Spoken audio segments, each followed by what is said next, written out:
J'aimerais partager une pensée aujourd'hui, notamment autour de quelque chose dont on ne se méfie pas assez et qui finalement peut être assez fatal sur la durée. Je vais pas mettre un nom dessus, je vais simplement expliquer ce concept. C'est cette idée que représente une histoire. Je sais pas si vous la connaissez cette histoire, mais ça parle d'une grenouille. Une grenouille qui, lorsqu'elle se fait cuire dans de l'eau chaude, mais pas directement. C'est-à-dire qu'en fait, on met l'eau à chauffer pendant que la grenouille est dedans. Donc au départ, elle est dedans, elle est bien, ça lui fait un petit bain sympa, la température est ambiante, elle ne sent pas le danger. Et puis peu à peu, la température augmente. Donc là, petit à petit, la grenouille, elle commence à se sentir de plus en plus détendue, je dirais. Et elle relâche ses muscles, enfin voilà, elle sent une espèce de paresse qui la prend, elle a de moins en moins envie, plutôt de moins en moins de force pour quitter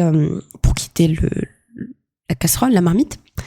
Et là, donc la température devient encore plus chaude, et donc la grenouille finit par mourir, finit par cuire.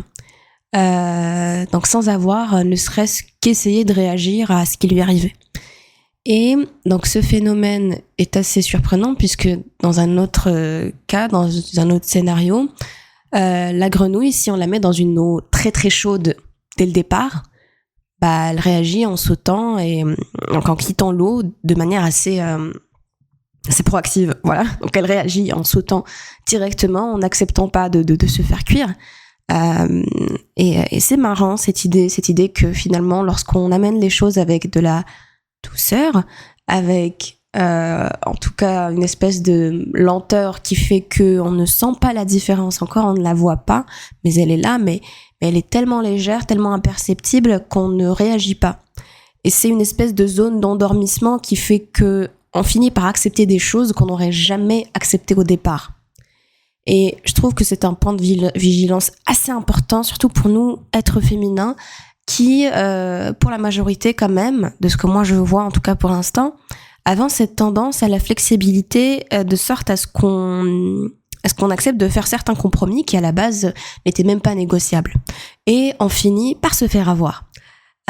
Donc voilà, un épisode tout simple sur le fait que faisons attention, surtout aux choses qui nous viennent de façon innocente et de façon déguisée, ou même de façon, progressive finalement, tout simplement, de façon progressive. Donc il y a quelque chose qui va venir lentement, qui va réessayer, et puis il y a aussi quelque chose dans lequel on devrait se méfier, duquel on devrait se méfier, c'est l'insistance, c'est la répétition. Donc, il faut savoir que les choses qui nous viennent une fois, on peut très bien leur dire non, surtout si elles sont graves et qu'elles sont extrêmes et qu'on arrive à voir ce que c'est. Mais si la chose, déjà, est imperceptible, légère, ne fait pas de gros dégâts sur l'instant et nous est amenée de façon continue, mais alors totalement répétitive, en fait, tout le temps, tous les jours, et qu'il y a des fois où on n'est même pas là pour juger, pour conscientiser ce qui se passe, parce qu'on est occupé à autre chose ou qu'importe, c'est là où on risque vraiment de ne plus se méfier, de baisser sa garde et d'accepter des choses qu'on voulait vraiment pas à la base. Et sur le moment, en fait, on banalise ce qui arrive, puisque même les autres qui peuvent nous dire « Ah, mais toi, tu faisais pas comme ça à la base ?» Tu dirais « Oui, mais bon, là, c'est... » Tu vois, c'est un peu ce truc où tu dis « Oui, mais bon, là, c'est... » Et là, c'est une catastrophe, c'est une excuse totalement nulle, c'est à chier. Désolée pour les gros mots dans cet épisode. Et sincèrement, c'est vraiment pas ce qu'on voulait à la base. Et même toi, tu te racontes une histoire en te disant c'est bon, j'ai le contrôle. Comme la grenouille dans sa marmite, tu vois, elle a l'impression d'avoir choisi de faire une espèce de petit bain dans un sauna, ou dans un jacuzzi. Mais c'est pas non, c'est pas ça en fait. Tu te fais cuire, meuf. Tu te fais cuire. Et pour se rendre compte qu'on se fait cuire, je pense sincèrement qu'il faut veiller à ne pas accepter les petits compromis, à se méfier des petits compromis du moins, parce que c'est par les petites choses que se réalisent finalement les plus grandes et les plus importantes, et ça commence comme ça en fait. Ça a commencé comme ça, ça commence toujours comme ça, et pour le coup, on se méfie de ces débuts, de ces petits pas qui commencent à ouvrir des portes, qui commencent à à creuser de nouvelles réalités, alors que non en fait. Et au final, je pense que nous les meufs, on doit être vraiment beaucoup plus pas juste disciplinées, mais beaucoup plus intransigeantes et beaucoup plus sévères sur nos principes. Je pense sincèrement qu'on devrait perdre en souplesse sur certains éléments. Je pense vraiment qu'on devrait être beaucoup plus rigoureuse, beaucoup plus extrême. Et je sais que pour certains, être extrême, c'est être extrême finalement. Mais moi non, je pense sincèrement que une personne extrême, à juste mesure, hein, je parle vraiment de extrême dans la manière dont elle tient ses principes. Cette personne-là, moi, je l'admirerai toujours et je tendrai toujours vers elle. Même si je suis pas d'accord avec les principes dans lesquels elle est extrême.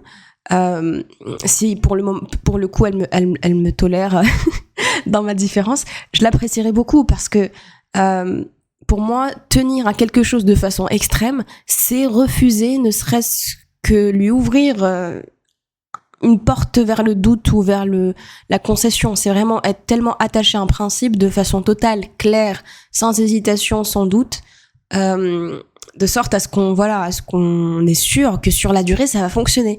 Et les personnes qui sont extrêmes dans la manière dont elles tiennent leurs idées, leurs principes, elles arrivent à les conserver. Elles arrivent à ne pas les voir se perdre. Enfin, c'est beaucoup plus solide. Et encore une fois, prendre les choses avec les pincettes, parce que il y a des idées que peut-être elles devraient évoluer, qui devraient peut-être pas stagner, quoi. Mais là, je parle vraiment de, par exemple, des choses qui nous tiennent à cœur et dont on sait qu'elles sont bonnes pour nous et qui forment un cadre pour nous, un cadre sécurisant et simplement nos limites peut-être. Vraiment être extrême par rapport à ses limites. Je ne dis pas être violent, je ne dis pas réagir de manière excessive, mais quand je dis extrême, c'est dans le sens où on s'attache à ce principe-là de façon totale, de façon complètement rigoureuse, et qu'on ne finit pas par dire oui si quelqu'un nous met la pression. C'est-à-dire qu'en fait, on est tellement sûr de ce en quoi on croit qu'il est totalement impossible qu'on se fasse manipuler ou qu'on se fasse simplement pousser, influencer à changer d'avis et à relâcher ce qui était important pour nous. Donc il y a aussi une idée d'avoir emprise sur ses propres idées, d'avoir emprise sur soi-même totalement et de ne pas céder ce pouvoir qu'on a sur notre réalité, sur notre vie à quelqu'un, à qui que ce soit d'ailleurs, sous prétexte que je sais pas, qu'il y ait besoin pour telle chose de faire un petit peu plus, un petit peu moins, d'être un peu plus flexible, d'être un petit peu plus sympa. Non. Ne soyez pas sympas, les meufs, d'ailleurs. Les meufs sympas, leur vie est pourrie, moi, franchement. Je veux dire, les meufs gentilles, trop gentilles, oh, laissez tomber. Je sais pas ce que vous en pensez. Mais personnellement, les meufs trop gentilles, là, j'aime pas vos vies. Les meufs méchantes, je veux dire, pas méchantes, cruelles, qui font du mal autour d'eux, mais les meufs, genre, entre guillemets, égoïstes, genre pas forcément trop gentilles, qui gardent grave leurs limites, qui sont intransigeantes, qui savent ce qu'elles veulent et tout.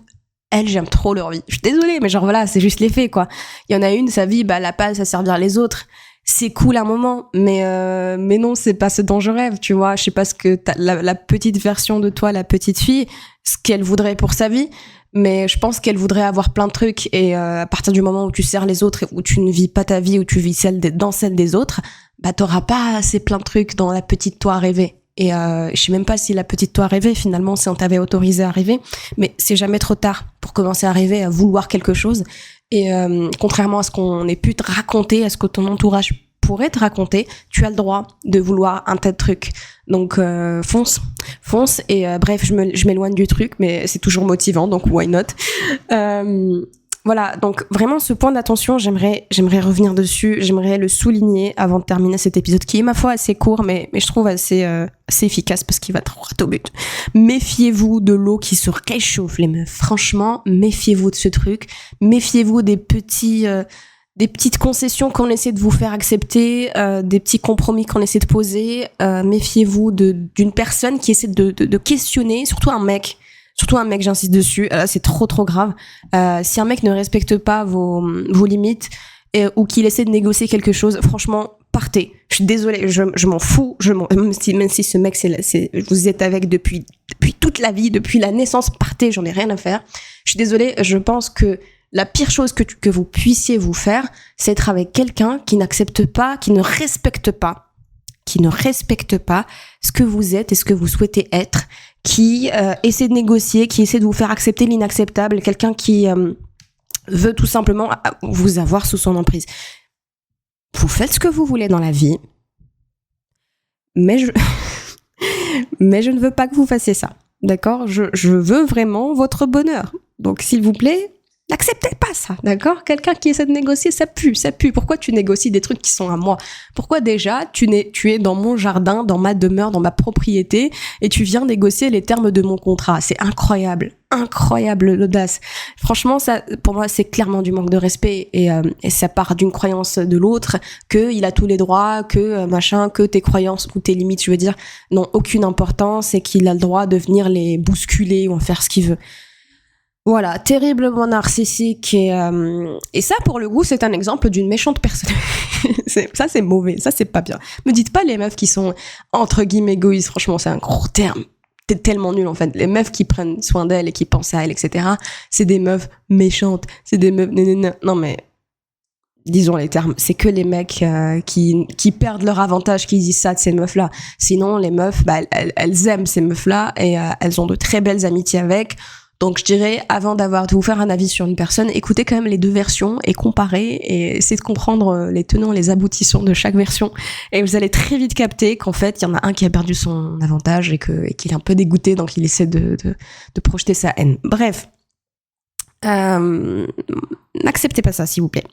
N'acceptez pas qu'on vienne négocier ce que vous vouliez à la base. Donc en fait, déterminez ce que vous voulez. D'ailleurs, un conseil avant de partir, déterminez ce que vous voulez. S'il vous plaît, meufs, mesdames, ne vous baladez pas dans la nature sans avoir de principe, sans avoir d'idées, sans avoir de cadre pour vous-même, sans avoir de quelque chose que vous défendez avec suffisamment en étant suffisamment convaincu de ces choses-là. Vraiment, ne le faites pas, parce que vous êtes une proie tellement malléable, tellement modelable, on peut vous mettre un tas d'idées dans la tête, et ça vaut tout simplement à une version à une échelle beaucoup plus grande, c'est l'échelle de la société. Donc en fait, si vous n'avez pas vos propres idées, vous aurez les idées que la société veut que vous ayez. Donc, et ça va être des idées vraiment débiles. Vraiment débiles. Donc on vous poussera à être la plus consommante et la moins productive, dans le sens qui ne sert pas la société en tout cas. Et vous serez tellement bête et tellement ridicule et tellement nul.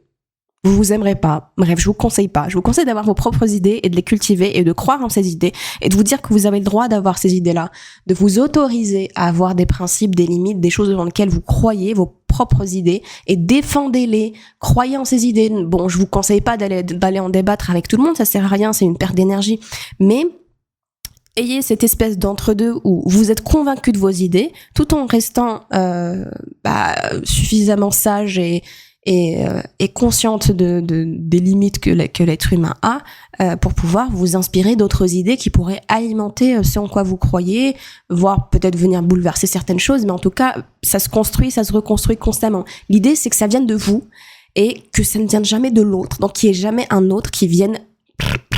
Ouais, c'est le bruit que je fais pour dire... reconstruire vos idées, enfin bref, pour venir modeler, voilà, comme de la pâte à modeler, votre cerveau, vos idées, votre personne en fait. Trop de pouvoir vous donner aux autres, trop de pouvoir. Récupérer ce pouvoir SVP.